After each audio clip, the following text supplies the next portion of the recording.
This is 31st of March. First of all, Eid Mubarak to all those celebrating. Now, I will be telling you about ILD, interstitial lung disease, because I saw a case of this in ward. So, let's discuss ILD.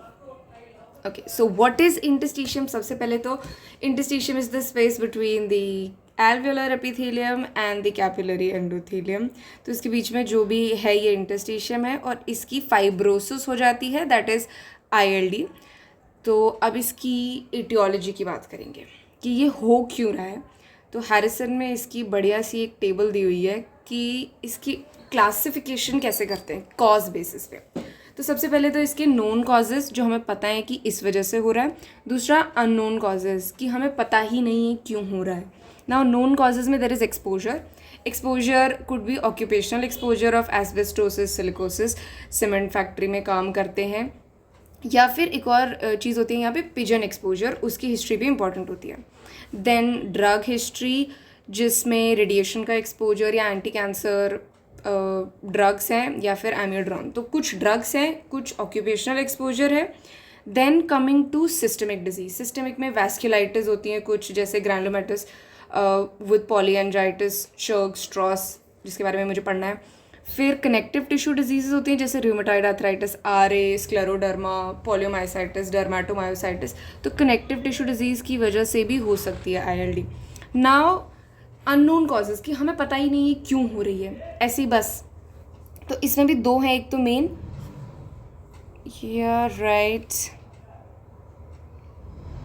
ठीक है. तो I hope it is visible, I hope दिख रहा हो.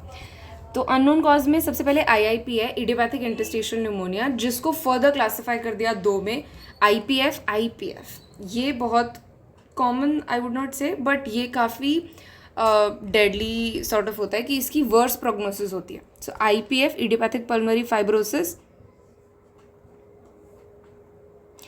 और उसके बाद वाले जो भी हैं उन सबको याद करने का तरीका बहुत, मैंने तो ऐसे किया हुआ है कि इंटरस्टिशियल न्यूमोनिया है सब में, और बस एक एक आगे वाले वर्ड जोड़ते जाओ. जैसे A से acute interstitial pneumonia, then NS is non specific interstitial pneumonia, then there is D desquamative interstitial pneumonia, फिर लिम्फोसिटिक जोड़ दो तो LIP, AIP, DIP, NSIP हो गया. देन कुछ अलग हैं जैसे कि क्रिप्टोजेनिक ऑर्गेनाइजिंग न्यूमोनिया और RBLD, respiratory bronchiolitis associated interstitial lung disease. तो यहाँ पे MCQ वाला क्वेश्चन या कुछ आता है जो, तो RBLD is associated with smoking. Smoking से तीन ही यूजुअली होती हैं एसोसिएटेड ILD, एक तो RBILD है, दूसरा DIP है, डी स्पर्मेटिव इंटरस्टिशियल न्यूमोनिया, और तीसरी जो होती है वो होती है यहाँ पे जो अदर में हम पढ़ेंगे कि Langerhans histiocytosis, more specifically pulmonary LCH. तो इन तीनों का एसोसिएशन स्मोकिंग से होता है काफ़ी. ना अदर में ये lymphangioleiomyomatosis, LAM, then pulmonary alveolar proteinosis, PAP and LCH, और ये कुछ कुछ है. तो ये कि ये हैरिसन में टेबल दी हुई थी तो मुझे काफ़ी अच्छी लगी कि इसमें नोन अननोन कॉज करके बनाया हुआ है, तो इससे याद रह जाता है. उसके बाद मैं सिर्फ IPF और NSIP के बारे में थोड़ा सा बताने वाली हूँ क्योंकि मैंने वही पढ़ा है जितना मुझे समझ आया. सबसे पहले IPF. तो ILD में हमें मेन जो क्लिनिकली सिम्टम मिलेगा ना, that will be shortness of breath, dry cough. Dry cough की हिस्ट्री होगी, बट ये होगा कि प्रोलॉन्ग्ड हिस्ट्री, मतलब क्रॉनिक हिस्ट्री देगा पेशेंट. ऐसे नहीं कि अभी शुरू हुआ है, तो थोड़ी सी क्रॉनिक हिस्ट्री होगी कफ की. That would be dry cough और शॉर्टनेस ऑफ ब्रेथ, और यूजुअली ओल्डर पेशेंट में होता है, 50 के बाद ही होता है. देन फिजिकल एग्जामिनेशन में हमें जो टिपिकल फाइंडिंग्स मिलती हैं इसमें वो होते हैं फाइन बेजल क्रेप्ट्स, जिसे रेल्स बोला हुआ है यहाँ पे, frequent rales at lung basis, तो फाइन क्रेपिटेशन बोलते हैं. और इसमें जो टिपिकल मतलब इसकी फाइंडिंग को बोलते हैं दैट इज़ वेलक्रो क्रेप्ट्स. वेलक्रो इसकी सैंडल की जो चेपी होती है उसको ज़ करके हटाते हैं, तो वैसी वाली साउंड आती है ऑस्कल्टेशन पे. इसका पेशेंट हमने देखा था, आंटी की आवाज़ मतलब सुनी थी लंग बेसिस पे, पर वही कि आंटी पूरा इरिटेट हो चुकी थी कि हर इंसान आके मेरे ऊपर सुन रहा है, तो मुझे तो उन्होंने डांट भी दिया था. तो ऐसा चलता रहता है, बेइज्जती होती रहती है वार्ड में. देन इसमें जो जनरल फिजिकल एग्जामिनेशन में मिलेगी फाइंडिंग दैट इज़ क्लबिंग भी थी उनको, 3rd ग्रेड थी. तो 3rd grade is obliteration of the श्रैमथ विंडो.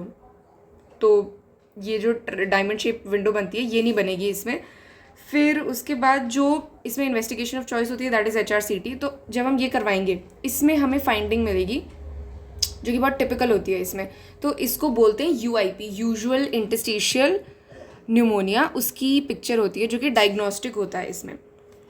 तो इसमें क्या क्या चीज़ें मिलती हैं यहाँ पे, एक तो सब प्लूरल रेटिकुलर मार्किंग्स मिलेंगी कि ये प्लूरा है, और प्लूरा के बिल्कुल बगल बगल में ही मिल रही हैं हमें चीज़ें यहाँ पे कुछ कुछ। तो दैट इज़ सब प्लूरल रेटिकुलर मार्किंग। और हनीकॉम्बिंग स्ट्रक्चर जो लगी रहेगी हनीकॉम जैसा है।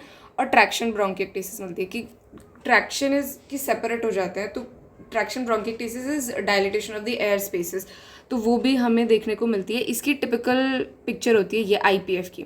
IPF में ये तीनों चीज़ें हमें देखने को मिलती हैं HRCT में, और इसकी वर्स्ट प्रोग्नोसिस होती है, तो बड़ा बेकार सा ही है। Then comes the NSIP। NSIP same clinical features इसके वही होंगे, shortness of breath, dry cough, और इसमें भी हमें फाइन क्रेप्ट्स मिलेंगे, बट क्लबिंग इसमें नहीं भी मिल सकती।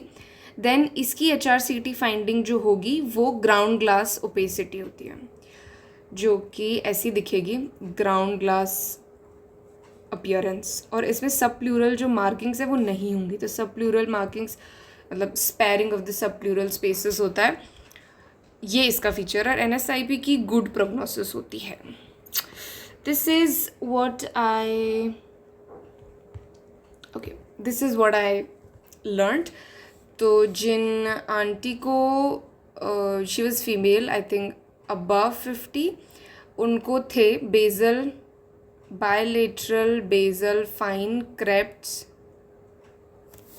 और उनमें एगोफोनी भी थी, जो कि एगोफोनी इज़ लाइक कि उनको बोलो ए बोलो तो ई सुनाई देता है ऑस्कल्टेशन पे।